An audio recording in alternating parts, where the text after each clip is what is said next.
Bienvenidos a Platicando con la maestra Mirna Webb, un espacio para transformar la educación desde el corazón.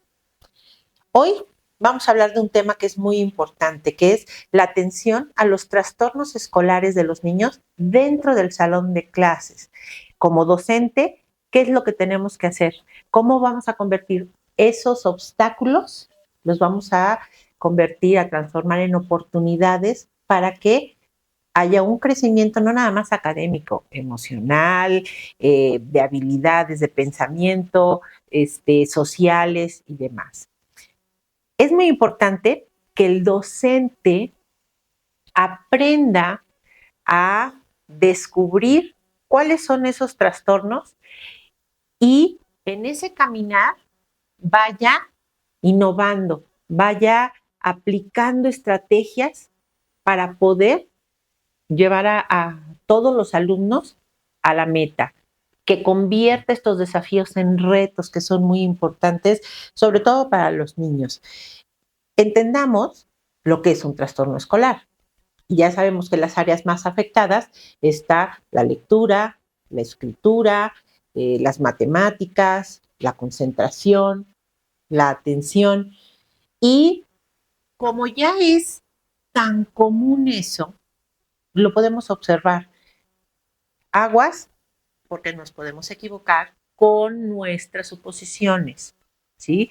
Recordemos, un docente solamente observa y puede sugerir ciertas conductas, pero no puede diagnosticar, ¿de acuerdo?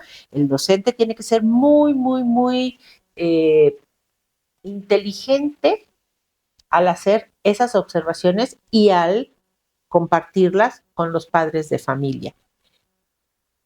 Una vez que tenemos un diagnóstico de trastorno en la educación, en el trastorno en el aprendizaje, es porque ya siguió todo un proceso, todo un camino. El docente lo observó, se le canalizó con un psicólogo para que le hicieran una evaluación, con un neurólogo, y entonces, después de todas las evaluaciones que se hagan, podemos tener que un trastorno en educación es por por situaciones muy significativas emocionales, puede ser desde neurobiológico, la situación, puede ser ambiental, pedagógico y demás. Generalmente no creemos que algo emocional nos lleve a tener un trastorno en el aprendizaje. Y sí, sí hay trastornos y hay trastornos muy severos por alguna emoción significativa. Y rápido les pongo un caso. Tuve un alumno que realmente fue una riqueza, muy inquieto, muy inquieto. O sea, él no tenía límites de ningún tipo. Todo el tiempo brincaba, saltaba, jugaba, no terminaba a tiempo. Su letra estaba así como que medio horrible y espantosa.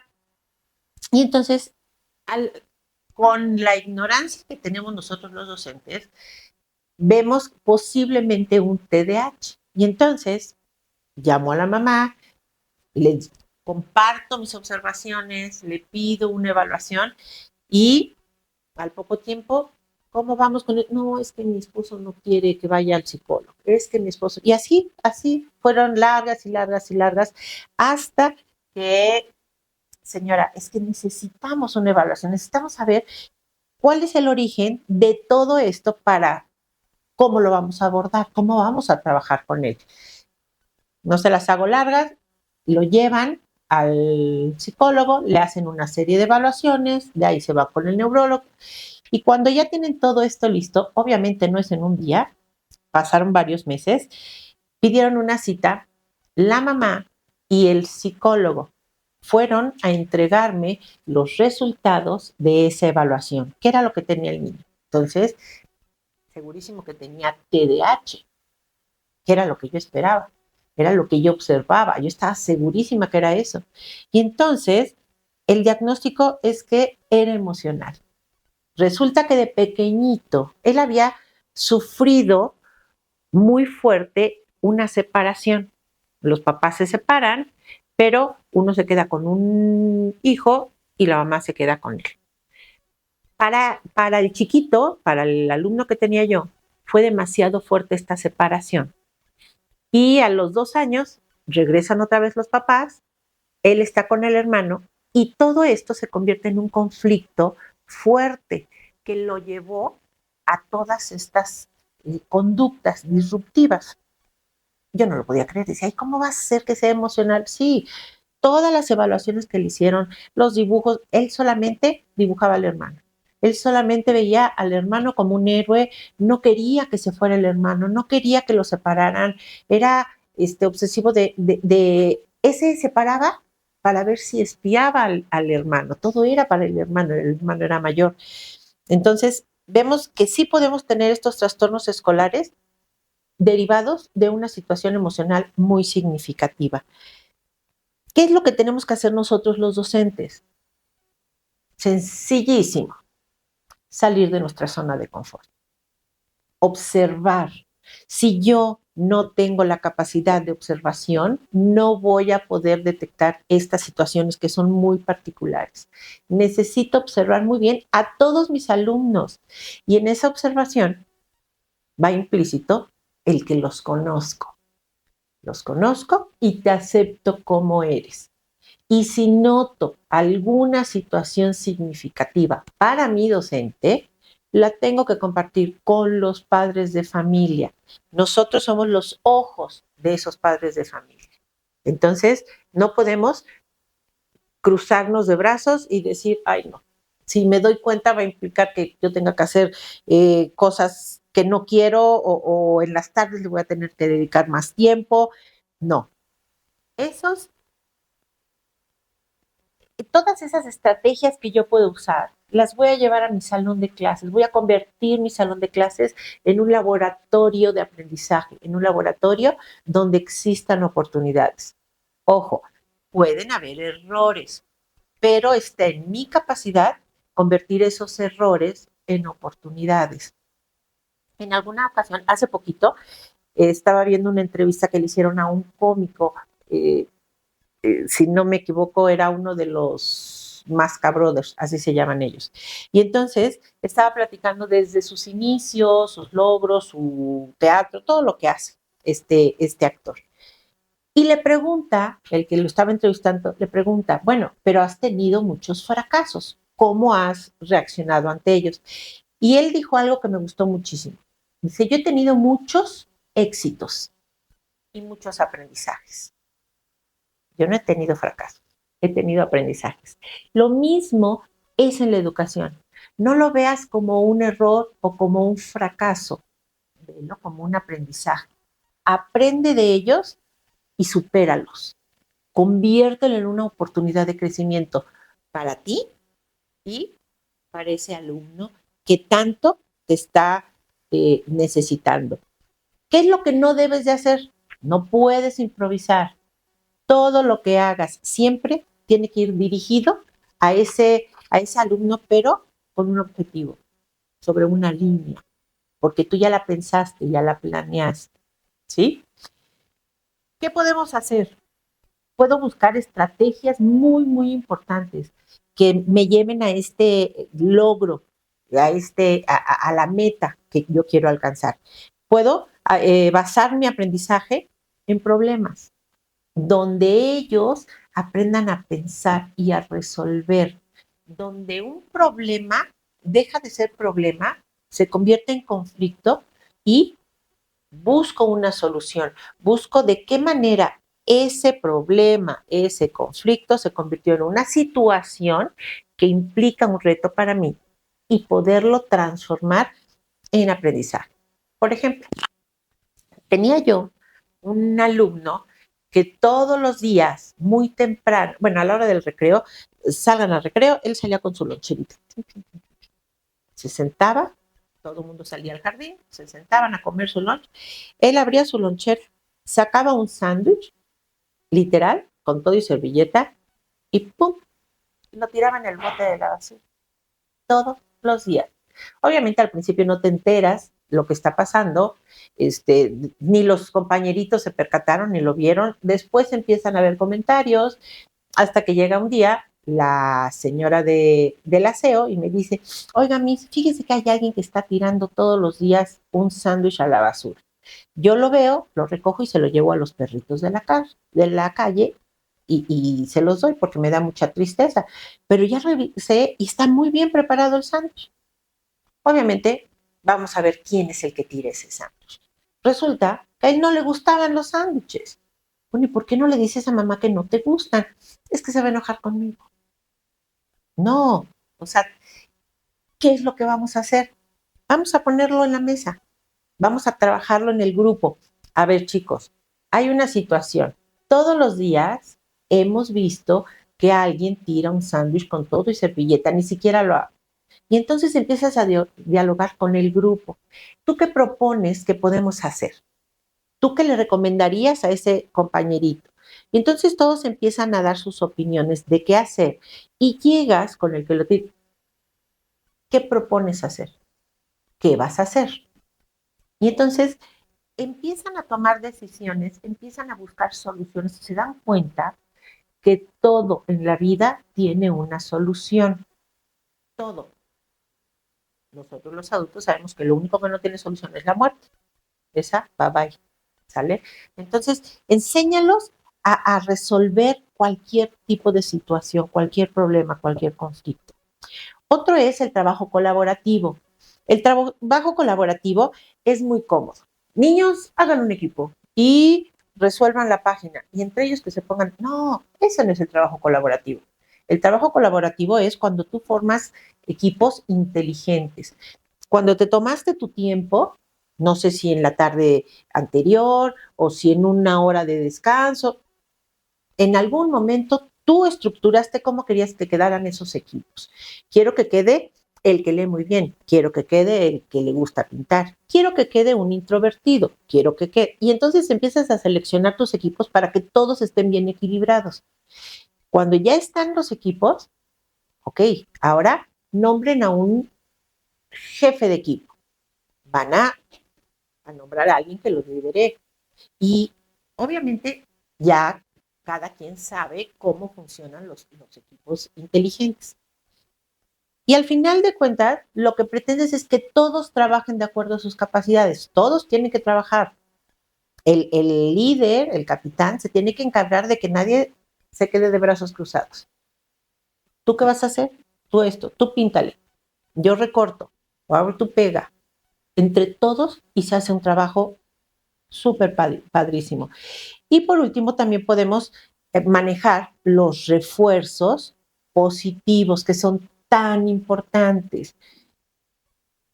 Darnos nuestras vueltas, estar supervisando el trabajo de nuestros alumnos, le cierras el ojo, le levantas el dedito de que vas muy bien, pasas con otro que sabes que es medio introvertido y sin que nadie te vea, le das un abracito para que él se sienta emocionado de que va bien, ¿no?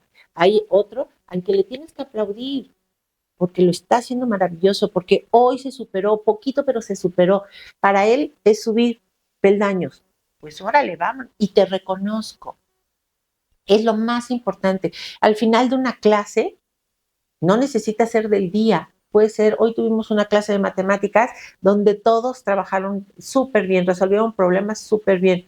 Nos vamos a dar un aplauso a todo el grupo porque hoy sí lo hicimos maravilloso y te incluyes. Oigan, regalen un aplauso porque vean qué bonito material les puse. También es válido. Juegas con ellos esas emociones positivas, ¿de acuerdo? ¿Hacia dónde me va a llevar todo esto? Me lleva hacia la motivación.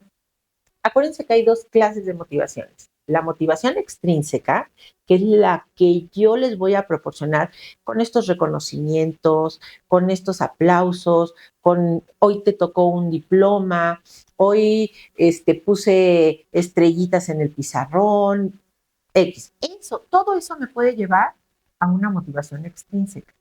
Pero la más significativa es la motivación intrínseca, lo que yo logro despertar en mis alumnos, esa emoción de mis alumnos, ese gusto por estar dentro del salón de clases, esa necesidad de yo no puedo faltar al colegio, tengo que llegar todos los días, tengo que ir porque la misma me va a sorprender con algo. Imagínate que hoy no fue tu alumno al colegio. por cualquier situación. Y al otro día, su tarea va a ser, ay, bájala de internet. Si eso lo puede hacer él, si puede, no se perdió de nada nuevo, de nada agradable, de nada significativo, y lo puede ver en internet, mi profe, estamos en el hoyo y cavando. Pero si faltó un día y me perdí de algo padre que la misma me iba a sorprender, entonces sí, estás haciendo un buen trabajo. Nunca dejes que tu monotonía sea sobrepasada por el internet, por la inteligencia artificial, ¿de acuerdo? Tú tienes que ser ese pilar de fortaleza en la motivación intrínseca y extrínseca, ¿de acuerdo? ¿Cómo voy a lograr todo esto? Bueno, tengo que buscar antes que nada, tengo que adaptar todas mis tareas para lograr objetivos, para que realmente sean significativos. Yo aquí les traje una actividad. Fíjense, con música, una música movidita, les puedes poner a los niños.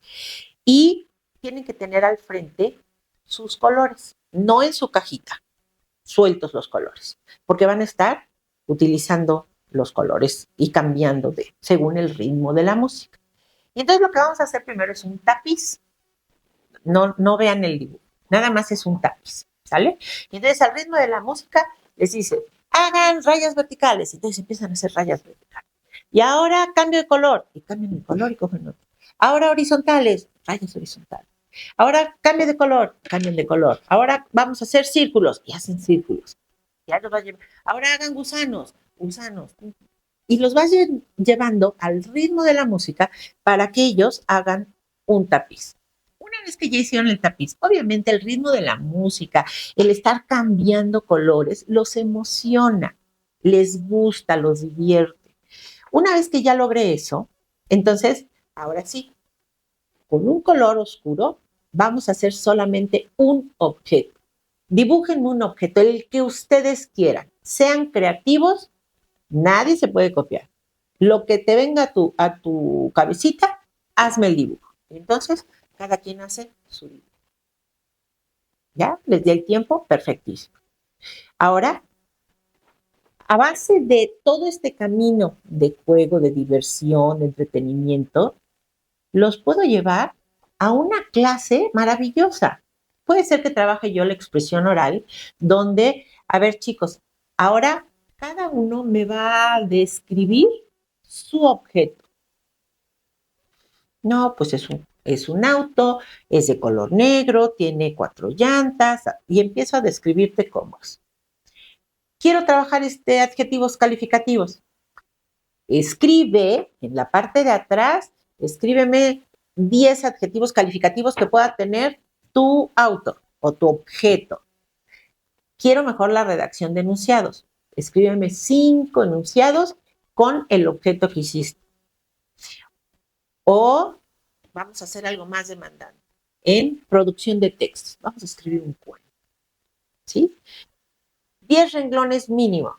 Me van a escribir un cuento con su objeto. Y entonces en ese cuento yo voy a calificar varias cosas.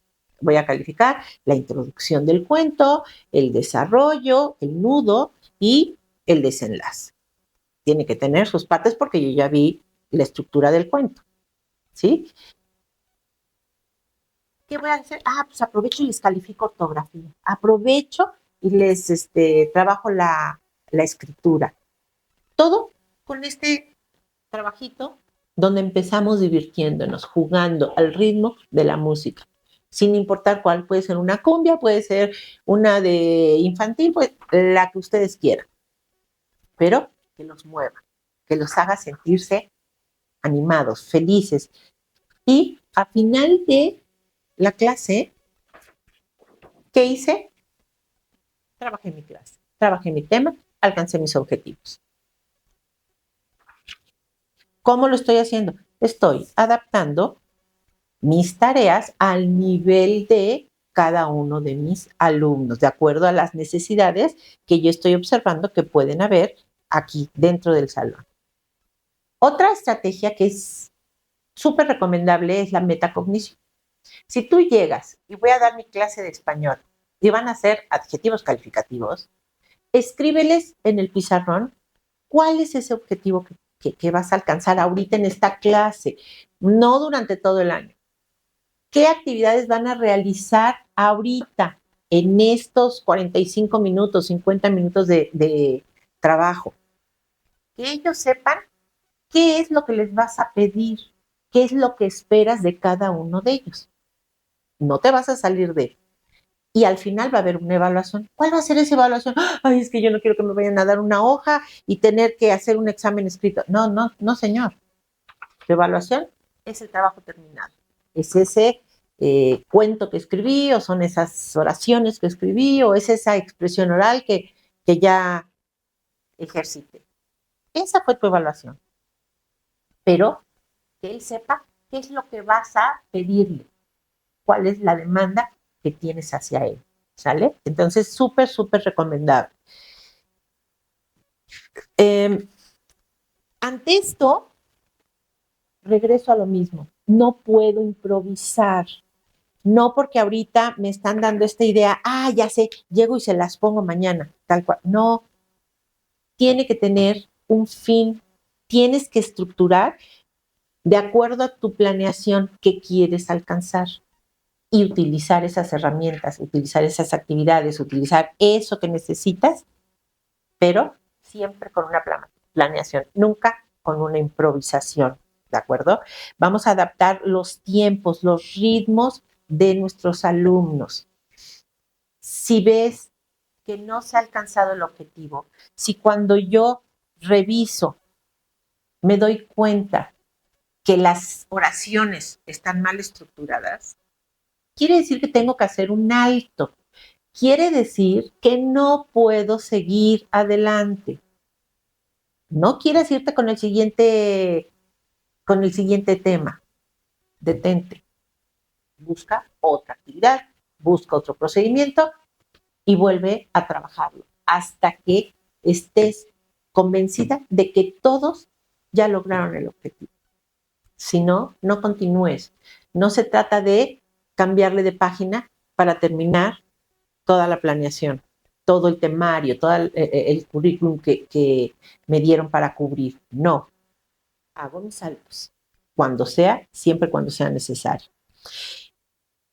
Y otra es cómo los voy a evaluar.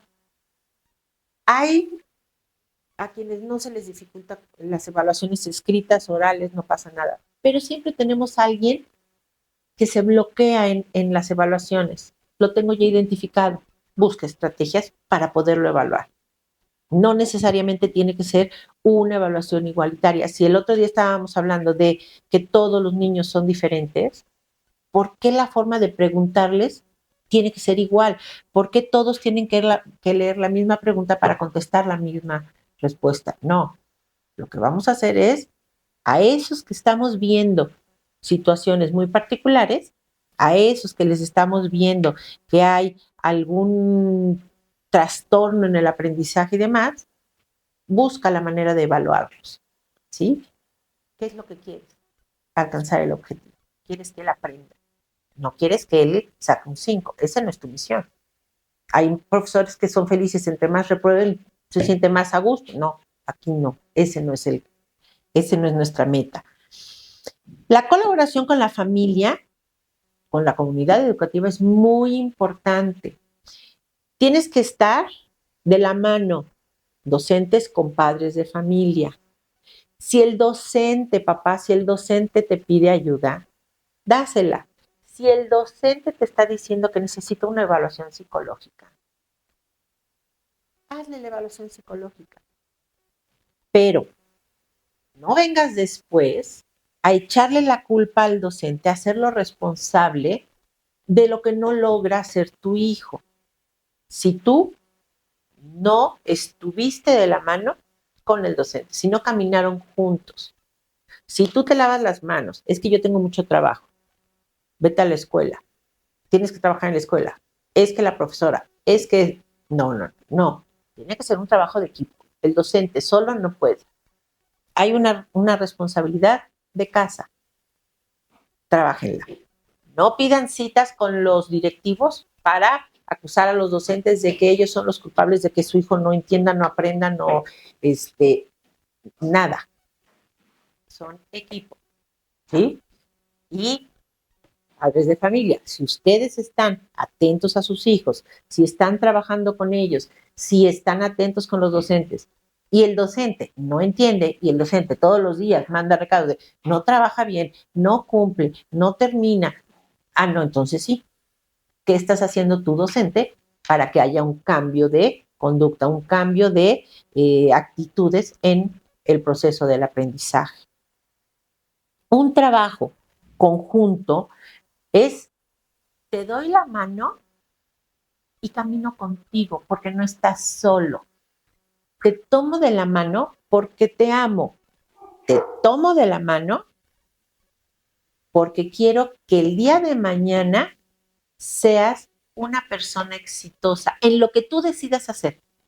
Pero para que tú seas exitosa el día de mañana, yo tengo que trabajar ahorita todo eso, todo ese camino que tú vas a recorrer a través de lo que son las clases de educación, todas tus escuelas, universidades y todo lo que decidas hacer en un futuro. Para concluir, un docente tiene que aprender a detectar cuáles son las necesidades de sus alumnos. Un docente tiene que observar, analizar, tiene que adaptar estrategias, buscar los recursos necesarios, ser un motivador constante. Es un motor y ese motor no puede parar, ¿sí? Eres el motor de tus alumnos, el que los va a llevar hacia el éxito y ese éxito se llama felicidad. Gracias por acompañarme. Esto es Platicando con la maestra Mirna Webb, un espacio para transformar la educación desde el corazón.